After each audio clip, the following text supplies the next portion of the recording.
Hello, my friend and colleague, Scott Brassart, who is joining me here tonight. Dr. Rob is slammed this week, so Scott graciously agreed to join us. So for those of you who have never been on a sexandrelationshiphealing.com website webinar, then you would not know who Scott is. Otherwise, you would know that he and I, but basically are the behind the scenes and a little bit on the camera with all the webinars. But we are both in recovery. So when we are at answering questions that you ask, they're all from a recovery standpoint. We've got lots of decades of experience between the two of us, and we do our best, but we're not clinicians. We're just sharing our experience, strength, and hope, and our perspective. And you know, as is said in the 12-step programs, take what you need, leave the rest. But hopefully, hopefully we can provide a little guidance, insight, as we go. So I was mentioning before I hit record that Scott is one of the facilitators for our work groups. We have another work group starting this week, Wednesday, February 3rd, on seekingintegrity.com. You'll see that it's a 90-minute session each week for 6 weeks for guys who are struggling with sex and porn addiction. Would you mention just a little bit about that? You can find the link on seekingintegrity.com, but mention a little bit about that before we get going. Sure. Yeah, we have 3 levels of work groups, and you have to kind of do them in order. Level 1 is just kind of an introduction to sex and porn addiction, what your addiction is, what it looks like, early steps for sobriety, developing what we call a circle plan, which is your plan for sobriety, just coming to understand the addiction itself. Level 2 is more looking at underlying issues. I'm teaching a level 2 right now.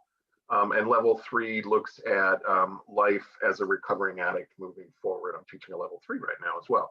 And I think I'm going to teach level 1 again starting in March, or maybe I'm doing a level 2. Tammy and I are going to decide here in the next couple days. But for level 2 in March.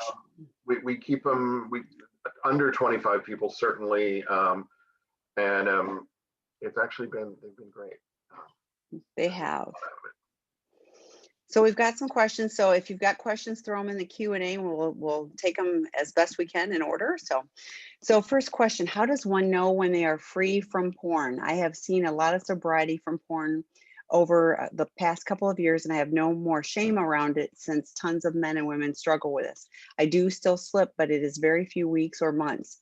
I know we will always face temptation since this is a lifelong battle, but I'm just not sure if I am free and overthinking it, or if I'm close to being free. I'm trying to figure out if I am free and my mind is lying, saying I am not. That is such a great question. And it's like such an addict thinking is like, am I thinking right, or am I overthinking? Am I not thinking? So what are your thoughts? Where is this question hiding? It had already been asked. So I think when you came in closer to, then you can't, no offense. Oh, there it is. I found it. Oh, can you see it? Okay. Yeah, how does one know they're free from porn?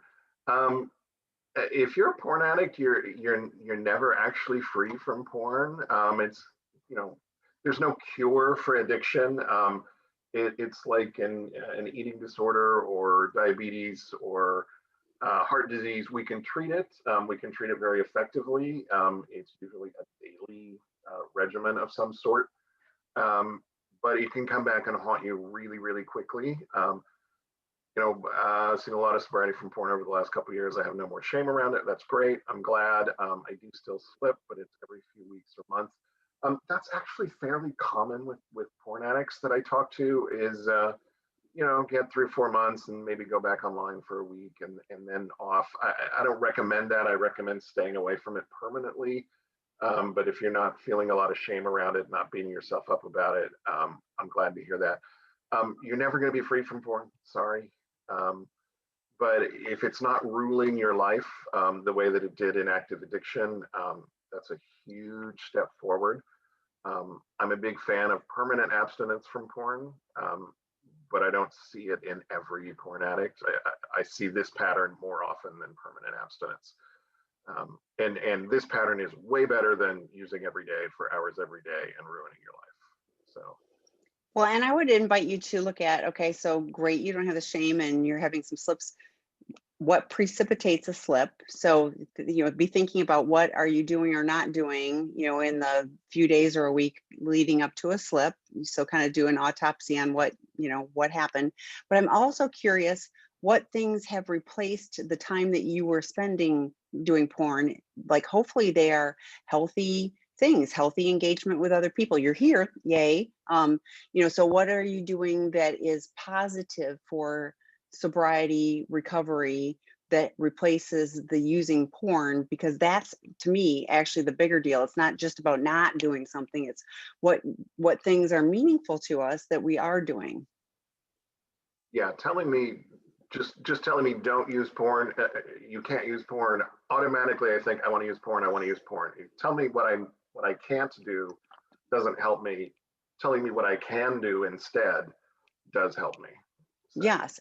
And that we have choices, because like I really struggle when, something is, you can't do this anymore. In fact, I had somebody when I was in recovery, I'd been in recovery about 10 years at the time, and somebody said, oh, you can't drink. And I was like, oh, honey, yes, I can. Like I choose not to, but I didn't run out and relapse. But it's one of those, like still, even at that point was like, oh, yes, I can, under the table for you, so like, I would much rather go, I'm choosing not to do this. And here's what I am choosing to do, because this is what's important to me. So I am the partner, and my question is, Dr. Rob says the first year we are supposed to be angry. What constitutes the first year? My SA partner is not maintaining his sobriety. There has been no formal therapeutic disclosure yet. yeah, I don't know that you're supposed to be angry, but you're probably going to be angry. I don't know that there's some sort of mandate that you have to be angry.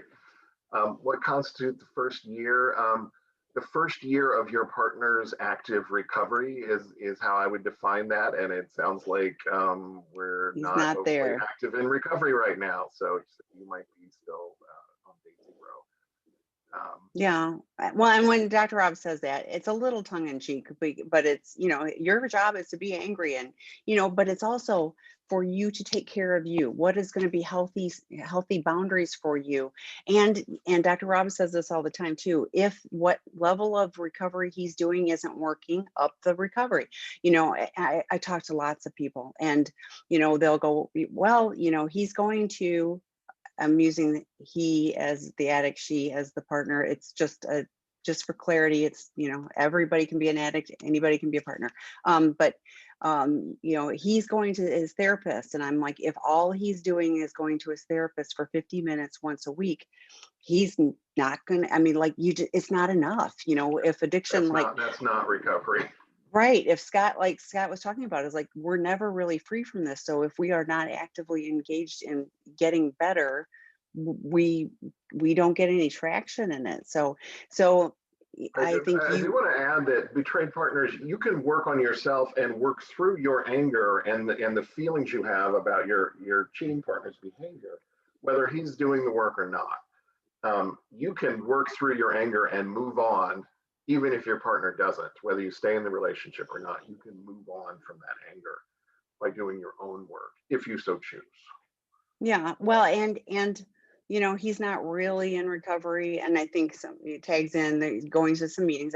That's great, but it is a process, and if you're starting to see, well, you like the question before, okay, it's not as bad as it was, so making a little progress, making some progress towards, hopefully eventual, sobriety, abstinent sobriety and recovery. So I think the more you're able to have healthy things for you, the less like I know lots of partners, and that come on these, and regardless of what their addict is doing, they still are finding meaning in their lives and connection, and not constantly letting the addict's addiction have to be the focus of their lives. So, it's hard. I'm not saying it's easy, but I think at some point, it has to be, this is his deal, and what can I do for me and get support for me, and not just talk about, his addiction. So Next question. I'm a love addict. This is from a female. I'm a love addict and have often chosen partners with marijuana addiction and sex addiction. I still seem to attract and be attracted to marijuana daily smokers, even if I don't know ahead of time. I've had a hard time being normal and easy about such recreational habit as I've experienced distance and unavailability emotionally from tokers. Still, I feel tight and judgmental because it's a medicine and herb. Um, yeah, I just want to say daily smoking doesn't sound overly recreational to me. It sounds like you're attracted to addicts and you bring addicts into your life. What I want to, I wonder if you have a dating plan. Dr. Rob talks about the traffic signals dating plan. My goals for dating.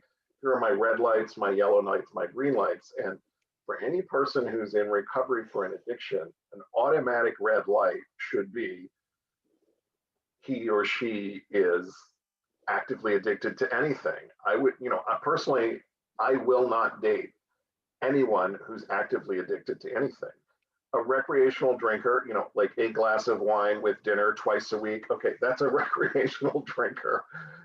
Somebody who smokes pot before the Crosby, Stills, and Nash concert. Okay, and never again. Okay, that's a recreational user. Every day when they're distant and unavailable, that is distant and unavailable. That's addiction. I mean, any addiction. So I would encourage you to look up Traffic Signals Dating Plan on either sexandrelationshiphealing.com or Seeking Integrity. I think I've done an article on both places, and create a healthy plan for dating and run it by your support network in recovery, because you're not dating people who make you feel good about dating them. It sounds like that. I mean, I would assume, because you're asking this question. Well, and I'm looking at it as like, even if I don't know it ahead of time, I'm like, I don't think enough questions were asked in advance. It was like, I like this person, and I'm not making fun of you, but like I understand this, but I'm just like, it's like, and Dr. Rob has talked about, all the red flags are, missing because all we see is Christmas lights all over them because, the hormones are whatever, the chemicals are at work and we're missing, that, they're carrying around marijuana with them, and you go, oh, I didn't see that. So again, not being snarky or facetious, but I'm like, it's so easy to overlook those things. So I love what Scott was talking about, having, the dating plan, having a posse of people to help you navigate that, but slow it down, like ask questions. Oops, so sorry. Ask questions. The posse is so important because they will see things that you don't see. They'll meet him and go, he smells like pot.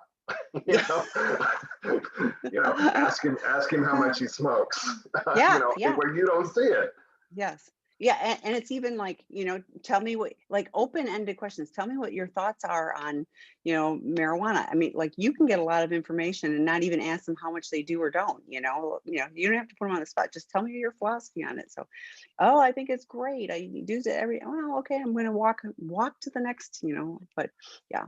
In this world, especially in COVID, like you get to have the like no contact. You can date in a healthy way and be learning about people, talking to them. It doesn't have to be I'm dating them. So the one last thing I want to add is the person who asked this question says, still, I feel tight and judgmental about them using. You're allowed to feel tight and judgmental about, you're dating that person. If you're not comfortable with something they're doing, you're not comfortable with it, and it's okay for you to not be comfortable with it and to move on. Yeah, and it's I mean, everybody has things that are. I had a little list of things that were, and I cannot tolerate the smell of cigarette smoke. I loathe it. I don't like cigar smoke. I don't like any of that. Like when I'm out running, I can smell it and I'm gagging as I'm running, even out in the open air. So like, I don't care if I'm judgmental. It's completely gross and disgusting to me, and being unhealthy, but that's me. And if people want to, it's all, everybody gets to pick, but it's not about, you're finding things that, somebody that's doing that isn't a really good fit. So it's not even being judgmental. It's just going, that one's not a fit. next. So, and there, Dr. Rob talks about it's a numbers game. You just have to keep dating. So, okay, next question.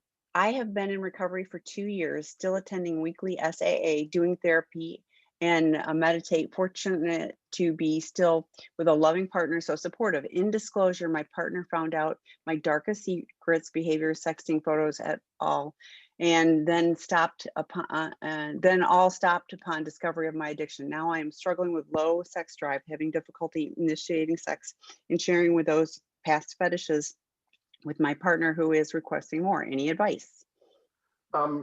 It is fairly normal for sex addicts who, when they come into recovery, the sex drive goes down a little bit. This is a neurobiological reaction. Tune in Wednesday night and ask this question again with Dr. Fawcett because he can explain it better than I can. But the brain adjusts to the intensity level of sex addiction. Sex addiction is an intensity addiction, every bit as much as like cocaine or meth. Same centers, same kind of dopamine, adrenaline rush.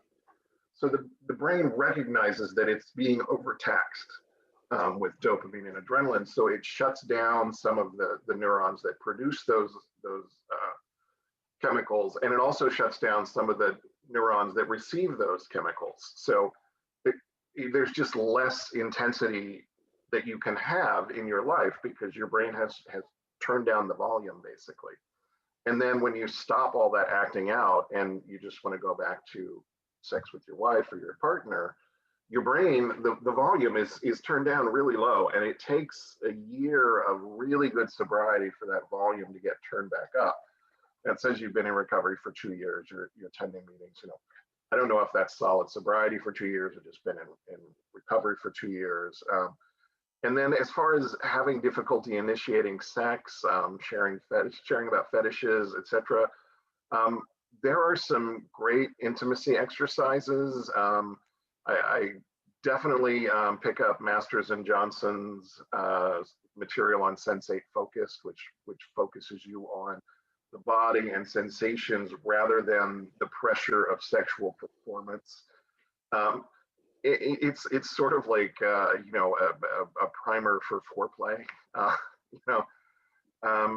Yeah, take the pressure off and go slowly, and don't always think, this has to culminate in sex. Maybe we can just cuddle tonight and be happy with that. Now, if your partner wants sex, you can say, hey, okay, let's work up to it. Things like that. There are ways to rebuild not only emotional intimacy, which is the most important thing, but sexual intimacy. And the sexual intimacy will come after the emotional intimacy and after the brain has had a chance to return to baseline. Well, and I'm thinking maybe your partner initiates sex, rather than you always. I'm making this up, in just what you share. But I was like, having communication about it. Bill and Ginger Burkaw also did a podcast with Dr. Rob on sex, love, and addiction about sexual reintegration, and they have a workbook and things too. That may be another. But Dr. David also talks about Sensate Focus. I think all of those.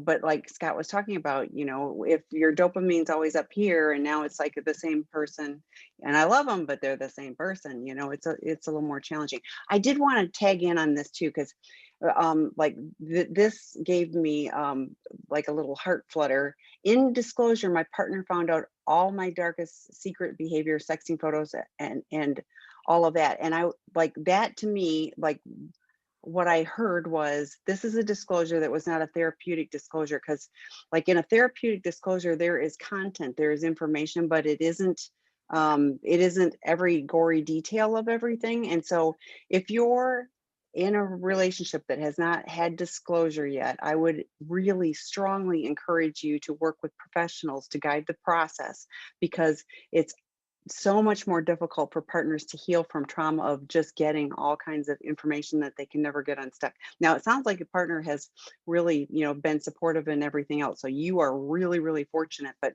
the flip side of it can really be the case too. So disclosure, well done, can be a foundation for healing and moving forward, but otherwise it's just more trauma. So, okay, next question. Could you talk about specifics of what should be in the middle circle? That's a great question for a sex addict who was involved in lots of porn and prostitutes. Yeah. For those who don't know, sex and porn addicts, we create circle plans. We do these for chemsex addicts. I do them for my substance abuse people as well. The inner circle or inner boundary are the problem bottom line behaviors. That's the inner. You know, if I do this, if I look at porn, I am not sober. If I see a prostitute, I'm not sober. The middle circle is the slippery stuff. And then the outer circle is the healthy stuff, the things we want to do to replace the acting out. So the middle circle, these are people, places, things, thoughts, feelings, experiences that can be slippery. And they look different for every addict. You know, mine, you know, and this is pretty much my bottom line behaviors there. You know, boredom. I'm not very good with boredom. Anxiety, depression, keeping secrets, any kind of a secret, missing meetings, very slippery for me. Getting in an argument with anyone about anything, that's slippery for me. Driving through certain neighborhoods, slippery for me. Being online without a purpose, slippery for me. If I want to go online and shop for a new car, great. If I just want to go online and like watch videos, that's not so great. I don't cruise YouTube for videos because it's too much like cruising porn for videos. But any people, places, things, thoughts, feelings, experiences, people always forget the feelings. Feelings are huge middle circle. Anxiety, depression, loneliness, boredom. Those are definite middle circle things. Tami, thoughts? No, I really appreciate you. Yeah, because you know I've talked before too. It's like addicts focus on I can't do, and it's the smallest circle, and I'm always trying to think about what's in the largest circle. So you having more clarity about what the middle circle is really helpful. So I'm going to pop over to the chat because there was one that got put in the chat, and it was early on. So I want to address this one. My partner is 2 years post disclosure. He went to rehab, is in therapy, does 3 12-step meetings a week. He is on step 4. It feels like he isn't working through the steps very quickly. Is there a way to gauge this? Why don't you answer that one first? I have really strong feelings about this. I've been in recovery for a few, yeah, like you see me going like, I have to answer this. Yeah, so my experience is that people who don't continue to make progress through the steps, when they're stuck, oh, I'm working on the first 3 steps, or they get stuck on 4, there can be a lot of shame with it. That to me feels like a huge danger area. I've seen too many people who didn't complete, you know, steps 4 or 5. You know, the first 9 steps are designed to help us get through the wreckage of our past and be able to move forward in a different way. So 2 years post disclosure, and he's been through treatment and everything, and you said it perfectly. He's going to 3 12-step meetings a week. I can go sit and veg out in a meeting. I don't, but you know, I try to be actively present, listen, and you know, engaged. Not always talk amazingly, but this would be, you know, a problem for me. Yeah, you know, I don't know what his sponsor has encouraged him to do. I don't know what his plan is, but early on they had in AA, they had people do, you know, they did all the steps in like 2 hours, and then they would do them again. And I think that is probably a better theory than this, I'm going to wait 2 years and I'm on step 4, and 3 years I'm still on step 4, because you know, then we're still stuck in the shame and guilt and all that stuff. So your thoughts? Well, I'm a big believer in the steps. I actually co-wrote a book on the steps that just came out called Life Anonymous, plugging myself. You know, and what I will tell you is, for me, step 4 was the step. Step 4 was when I finally realized that I was my problem. You were not the problem. I was the problem. And if I didn't make changes, nothing was going to get better. I had to work step 4 to get to that. I took too long to get there. I took too long to work it. I wish I had done it sooner. 2 years is too long to still be working on step 4. You know, I won't, if I sponsor someone, we get to step 4 by about month 4. We try and do 1 a month. That's how I work steps with my sponsees. But Yeah, 2 years. I love that plan. Yeah, That's that's too long, realistic. That makes sense. Yeah. but there are workshops where you can work all 12 steps in one day. You know, and they can be very enlightening. But yeah, taking too long. You're right. If your instincts about this is taking too long, I think are on point. Yes. Yeah. And like seriously, the freedom the first 9 steps gave me of I don't have to carry all that shame forever. And B, I can move forward in a different way. And I have tools to use and people to support me. It was so freeing. I would have relapsed if I hadn't done, those steps. Because I was still hiding secrets and if anybody found out, it would be so horrible. Yeah. Well, I it's just I normal did stuff. not get better until I actively started working the steps. My life did not get better until I was really working the steps, and then my life got better. Yes, and just warming a seat in a meeting is not working the steps. So it's completely different. It's great support. But okay, my husband seems to be totally different person, except that he never did what I feel I needed him to do. I needed him to join a group and get a therapist, and he just began those last year. I'm still not trusting him. He seems to think giving up the AP and the porn, affair partner and porn, should have healed me. He says going to a therapist or group makes him feel ashamed. I say, what about my shame for staying? I do have a group and have a therapist, and I've been doing work to heal since day one. I've lost respect. Um, I don't know if you've lost respect for yourself or him or both or the relationship or but I would say it's normal for you to not trust him yet. He's started going to he's got a group, he's got a therapist, so he's starting to do some of the work, but you're still not trusting him. That's normal. Um, and then the next statement here, he seems to think that giving up the affair partner and the porn should have healed me. Um, Addicts, oh my God. We all think we should say I'm sorry, and our betrayed partner should say, yeah, no problem, let's Okay. move on. It doesn't work that way. It does not work. As an addict, I knew about my addictive behaviors from moment one, and they went on for 20 plus years. And I knew about every single moment of it. If I had had a partner that at that point, that individual would have basically been run over by a truck, by my addiction, finding out. And it all gets dumped out at once. I've had 20 years to process. My partner's had 20 minutes. She is not going to be okay with this just because I say, I'm sorry. It's going to take a while. Generally, betrayed partners are on a roller coaster for about a year. Addicts are also on an emotional roller coaster for a year. It's not the same roller coaster. So you're both going to be all over the place. And that's normal. Once you start to develop relationship trust, once the addict starts to earn that trust back, things calm down. But that doesn't happen overnight. That's going to take a year. Well, and he's not doing Good anything. recovery. I'm like, just stopping those behaviors. I'm always leery when people say they just magically stopped. I'm like, what are you doing instead? Because we don't have coping skills. We don't magically one day, stop all the problematic behavior and now we know how to cope with life and uncomfortable feelings and shame. Shame is a useless emotion. Guilt can be motivating, but and oh, oh, going to my therapist group makes him feel ashamed. Well, if he's going to a group, he's going to actually hear other people who are struggling with the same thing. It reduces shame.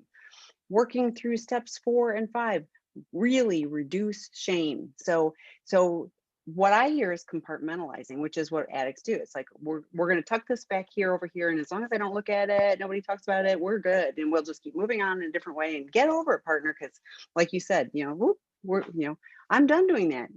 You should trust me now, because of course I'm betrayed you for 20 years, but now you can trust me. It doesn't work that way. So don't lose respect for you.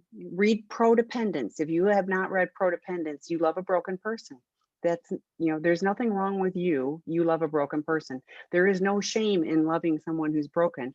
But I'm glad you're here. Get healthy boundaries for you. Until an addict has consequences that are worse than changing, we don't change. So we will keep doing the same thing that we can get away with, until there are some consequences. So you having healthy boundaries for you will help. The book, Out of the Doghouse, is about helping rebuild trust, but I would suggest he needs to go back to Sex Addiction 101. And speaking of the work groups that we mentioned earlier on, this Wednesday at 4:30 p.m. Pacific time is a new work group, and that would be a great spot for him to reduce shame. It's online, 6 weeks, 90 minutes. And it's the basic things that Scott was talking about earlier. It's basic foundation stuff, to move forward in a different way and reduce the shame. So anything to add? Yeah. Okay. Is it strange that my addict can admit he ruined my life and is able to apologize, but is not able to admit he needs help for his addiction? It should be strange, but it isn't. It's pretty common. Addicts early in the process are very good at saying, I'm sorry. We're not very good about doing anything to change our behavior. Sounds like that's where he is. I'm so sorry. I'm not going to do anything about it. There's more to recovery than I'm sorry. I think we covered this a little while ago. Yeah. Again, Sex Addiction 101, the work group, and Out of the Doghouse. But yeah. Okay. Next question. I've heard several addicts speak of dailies. Oh, this is a good question for you. Is that a daily routine of healthy habits or something? Could you speak to that and what it should entail? Well, I certainly have a daily routine. The first thing I do in the morning, I do the 11th step, which is just prayer and meditation, and I do a gratitude list. I do a reading from a daily meditation book, and I do that every day. Other daily stuff, I try to talk to, whether it's in a 12-step meeting or somewhere else, at least one of my support people in recovery with me. And when I say support people, I mean one of the guys who knows absolutely everything about me. And I know absolutely everything about them. So, we're totally honest. If something's going on with one of us, we get it out and we start working through it. That's daily stuff for me. That's the basics for me of staying sober on a regular basis. That's what I need to do. And I acted out. I drank, I used, and I acted out every single day for 20 years. I think I can devote a little bit of time every day to staying sober too. So I do. Well, and it's not just about not acting out. It's also about, like, my level of serenity is equal to my level of work that I do in this, so yes, there are things that I do on a daily basis. And when I do those things, even when, things are not going my way, so to speak, most hours of most days, I can still be content. I can still find joy. I can still have serenity, so when all those things and everybody is bugging me, I know that I need to up the level and go do something else. I need to increase it a little bit, because it isn't necessarily about me relapsing and acting out. It's about, I don't want to feel like that anymore. I like my serenity. I don't like chaos. I've completely shifted in that. So yeah, it's like, I got sober at a fairly young age, and I still go. It's still worth it every day to do. I call it my little insurance policy, that if I do these things today, then chances are pretty darn good that, today I'm going to end the day still in recovery. So far, it's worked. Yeah, thank you for bringing that up, Tammy. The daily stuff at a certain point becomes less about staying sober today and more about living a better life. And I actually look forward to the things I do every day because they make my life better. I get a little dopamine reward from doing them because they make my life better. And I know that. Somebody put breathe, Tammy. Apparently that was when I was all rubbed up on one of the other ones. I get so emotional, like, yes, it's like, I want everybody to get recovery because it's so much better. And I want the partners to have, I want them to have addicts who are in recovery because it's so much better. So So I am a little passionate about this work. Okay, next question. I am seeking treatment from a trained and experienced clinician in my area that can handle someone with complex background that includes childhood sexual trauma, same-sex experience and relationships, porn addiction, and dependent personality issues, and a 35-year marriage to my wife, whom I'm currently separated from. I've been in and out of treatment for years, but never really entered recovery. I want to be healthy and ultimately reconcile with my spouse, who remains my dear friend despite myself, not sure where to start. We have a treatment program that is exactly, I mean, this is what we do, is we help men who have struggled with, and I always talk to the people who are calling and say, stopping the behavior, absolutely, that's the first part of it, but really it's addressing all the stuff that you're talking about, in a clinically expert manner. Dr. Rob works with all the clients who are in the treatment center, all of them being no more than 8 at a time. So this is not like a huge thing. Dr. David Fawcett, who does the webinar with Scott on Wednesday nights, also works with all the clients. And then we've got 2 master's level clinicians working. So 8 men max, 4 master's level or PhD level clinicians working with them. I mean, we hear consistently life-changing. I had an alumni from last summer that wrote me a note and said, plain and simple, seeking integrity changed the trajectory of my life. So if you're ready for help, call me tomorrow. So email me, Tami, Tami at seekingintegrity.com. Anything to add? With that laundry list, I was just like, oh my God, you need to come to treatment. Yeah, because that's going to break through and get it started, and we'll hook you up with an aftercare, proper aftercare clinician, etc. Yeah, we do 4 to 5 hours of assessment before the clients even come to us. We want to understand those underlying issues. So, a 15-minute session with the most excellent therapist. I mean, like, you're talking decades of stuff to unpack. So anyway, okay. Is recovery from sex addiction easier with a supportive partner, or easier to be single and alone? Yes and yes. I mean, it's recovery from any addiction is up to the addict. If you're in a relationship and your partner's supportive, that's great. If you're not in a relationship and you don't have to deal with the ups and downs of that, that's great. But ultimately, having a partner or not having a partner has nothing to do with your recovery.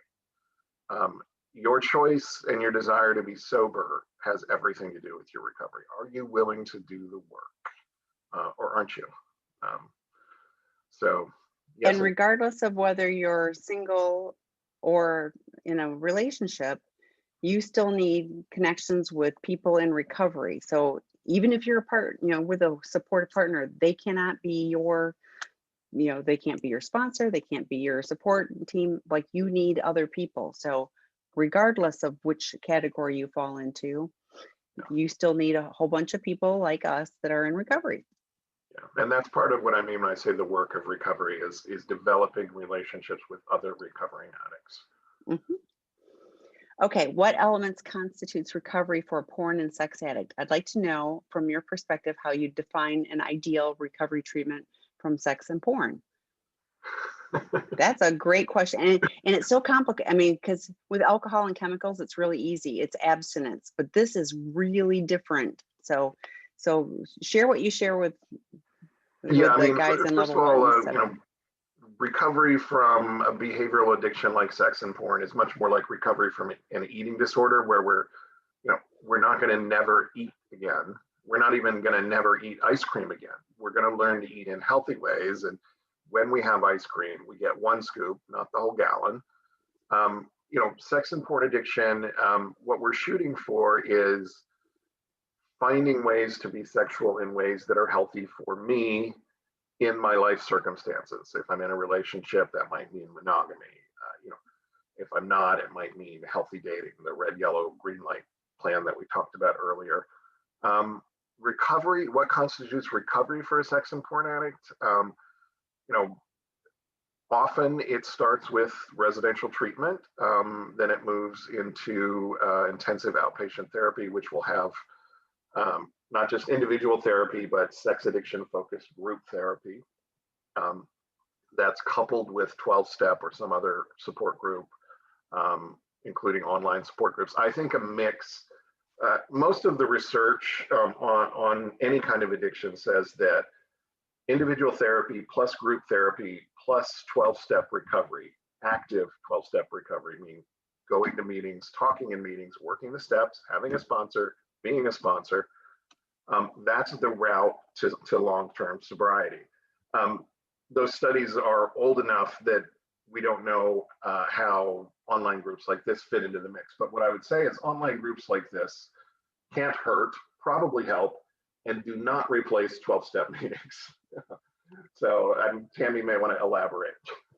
Well, and just like we said earlier, 12-step meetings, it's not just going to the meetings. If you're involved in a 12-step, you're doing the steps and there is a plan and you've got a sponsor and like what we did before didn't work.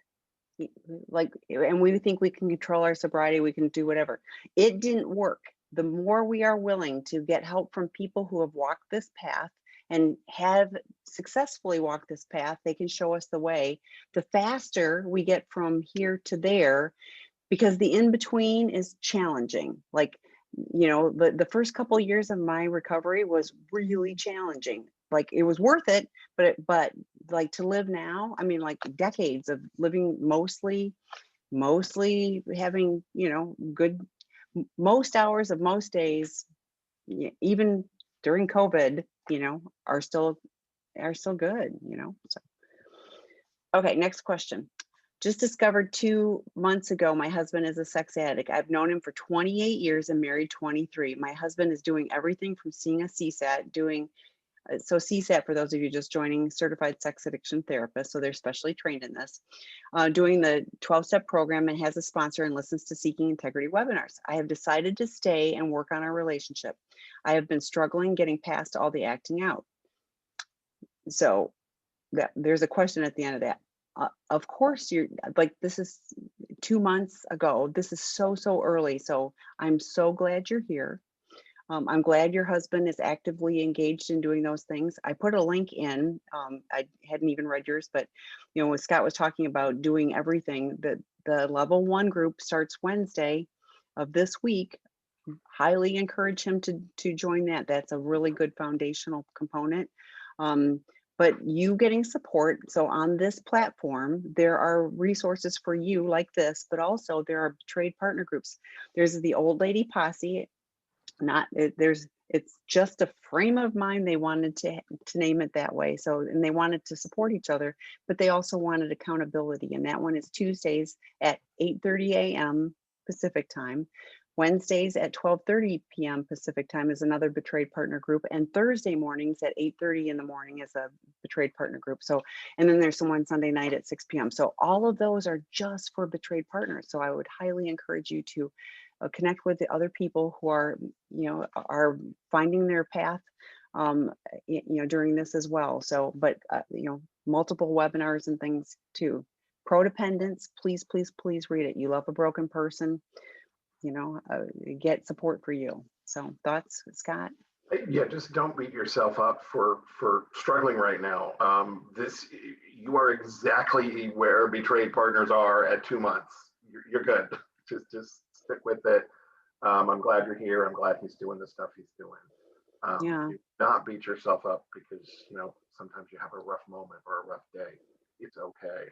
Yeah. Well, and nothing you did or didn't do was going to change what he did. So please don't second guess and go, oh, if I'd only. No, this is his deal. The good news is he's actively doing something to try to make it different. You heard a few people ago that he's unwilling to do this, he's unwilling to do that. So you have somebody who's going, who is actually, trying to do something different. That's great. Okay, next question. Is it reasonable to think that your SA husband is not doing everything possible to save your marriage when he does not even have a 3-circle plan done? I asked about this to perhaps create conversation about check-ins. He always states sobriety is unchanged. All good. I find it hard to believe nothing is a struggle. 30 years married, 12 months since disclosure. Continued issues appear to be denial, lies, and lack of commitment to recovery, honesty. Take seriously that marriage is at stake. Yeah, if my husband didn't have a 3-circle plan done after a year of recovery, I would be worried. Yeah, that's not good. 3-circle plan, you know, you come to Seeking Integrity for 2 weeks, you do it, you leave with a 3-circle plan. You sign up for our level 1 work group, and by week 4, you have a circle plan. The circle plan is your plan for sobriety. Check-ins, I don't know that I'm a big fan of addicts as part of a spousal check-in stating that their sobriety is unchanged or it's good or it's that is work for a therapist and a sponsor generally. Tami may have different thoughts about that. You may want to change your check-in procedure, particularly if you're not getting anything useful from it. Everything's great. Everything's great. Everything's not great every single day. You're not getting anything from that. And it's probably because he doesn't want to upset you by saying it's not great today. So, yeah. She does add in the chat, communication is improving, but still he has fears. He's a CSAT weekly doing EMDR 12-step, so 12-step meetings 5 days a week. But shares rarely, hence the problem.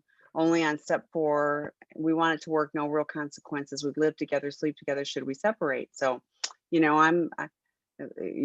only you can figure out if you should separate. So, but what I hear is no real consequences. And like I said earlier, until and unless we have consequences, you know, we kind of go, oh yeah, this is as much as I'm willing to do. So I'm glad he's doing EMDR. I'm glad he's, you know, seeing a CSAT, but you know, often CSATs will have or a therapist, but I do encourage CSATs, but we'll have a session with the 2 of you to get collateral information. It is fair to ask for those sessions and say, I just want to give you my perspective on things. Because, you know, if he's going to a CSAT and going, yeah, everything's great, everything's fine, you know, the CSAT may checking off the gold, you know, getting gold stars on, like, I'm going to 5 meetings a week, you know, it feels like there's a disconnect because I'm checking off the boxes, but I'm not really communicating. I'm not really moving forward. So. And I just want to take a moment to change people's perspective on the word consequences. This is one of my pet peeves.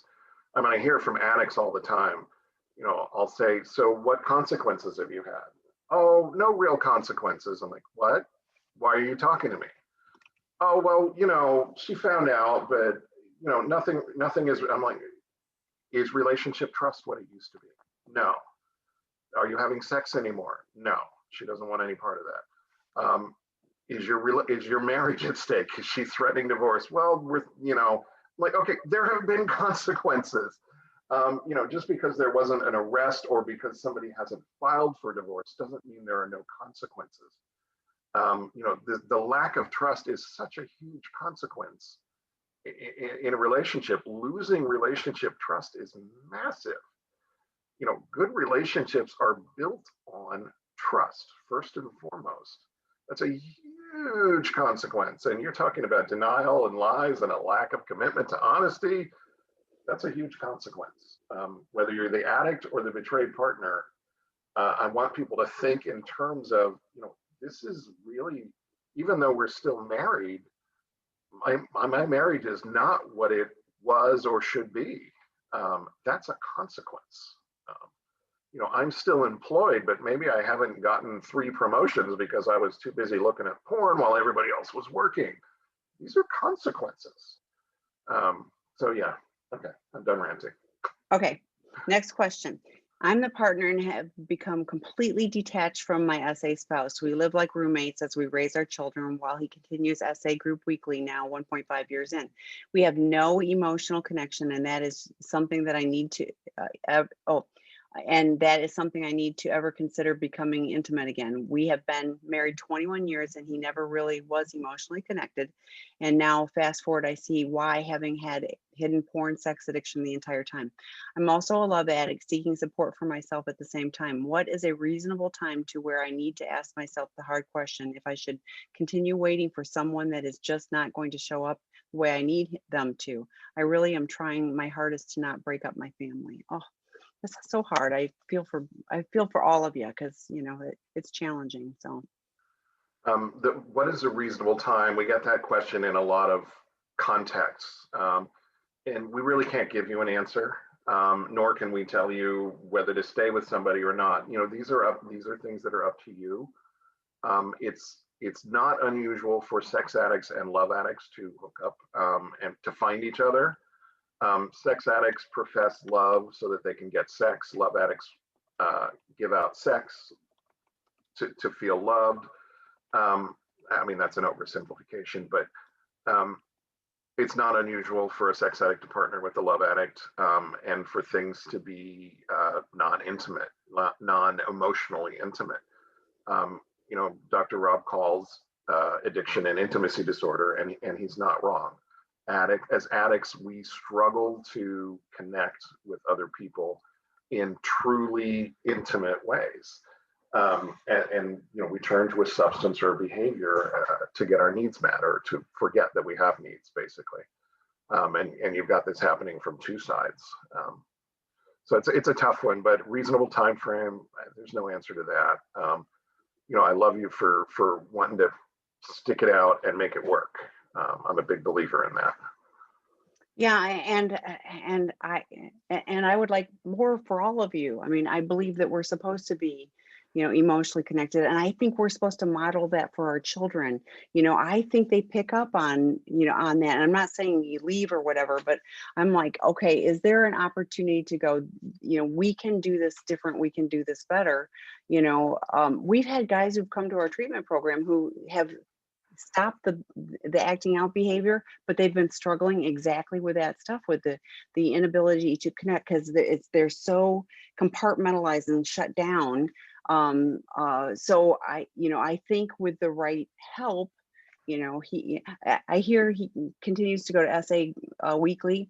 I don't think I read that he's getting professional help, or that you are. I mean, that each of you are, and I can't help but wonder if working, him particularly, or maybe each of you separately, but then also some couples work, I mean, because, yeah, I think I'd love for you at least to have a shot at that, and just see, but ultimately everybody has to pick. But, for all your sakes, modeling that for your kiddos, I think that would be great. So.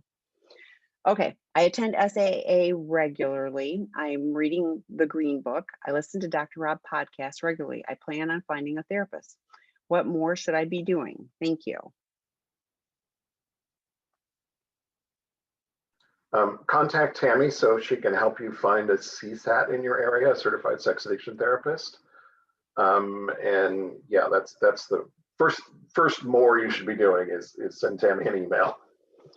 Tami, Tami, at seekingintegrity.com. If you're reaching out for a therapist, include where you're located, because even during COVID, they must work within their state of licensure.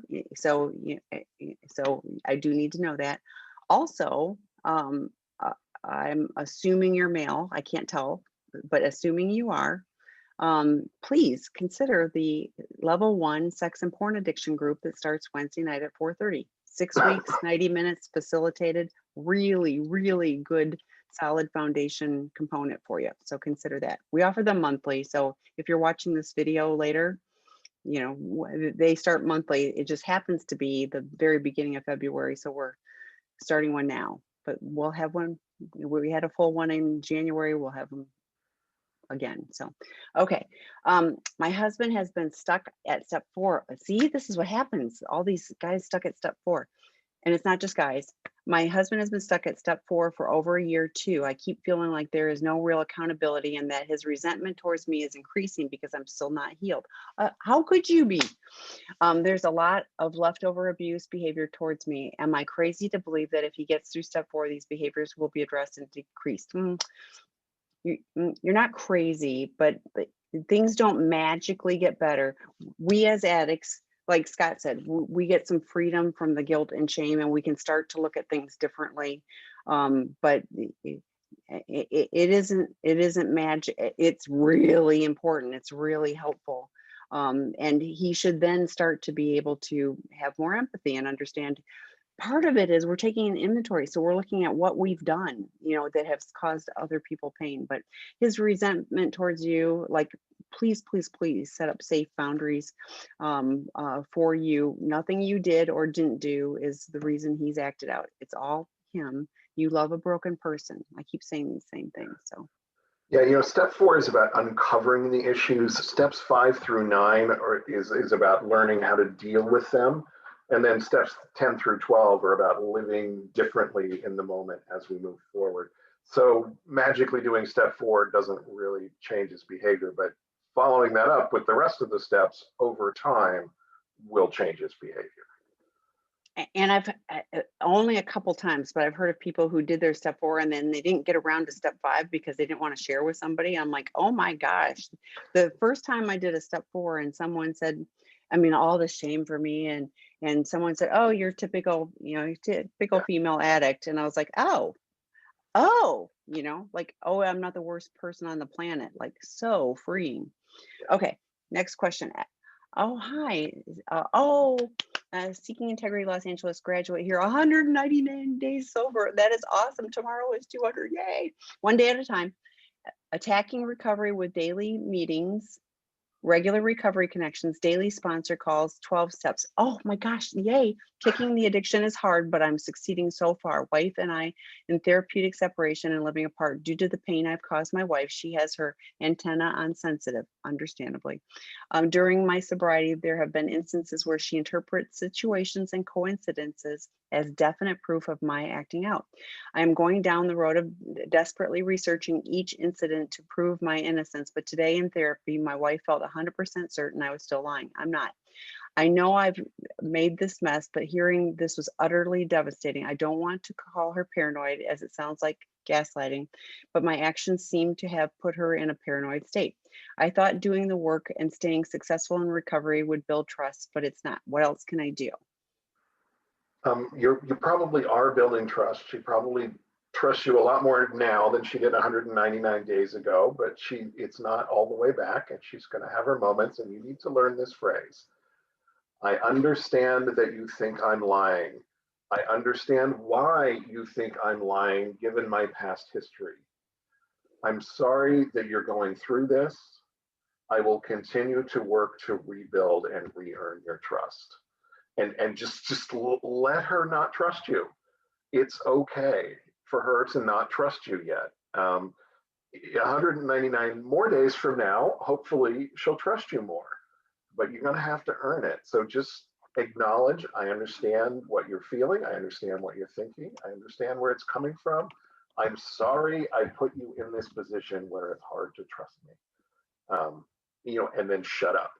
I mean, I'm sorry, but just shut up after that, because she's going to feel what she feels, and if you try to control that or manipulate it, and you recognize this, you don't want it to come off as gaslighting, which is controlling and manipulative, and that won't help if you do. So, your actions seem to have put her in a paranoid state. Yeah, they have.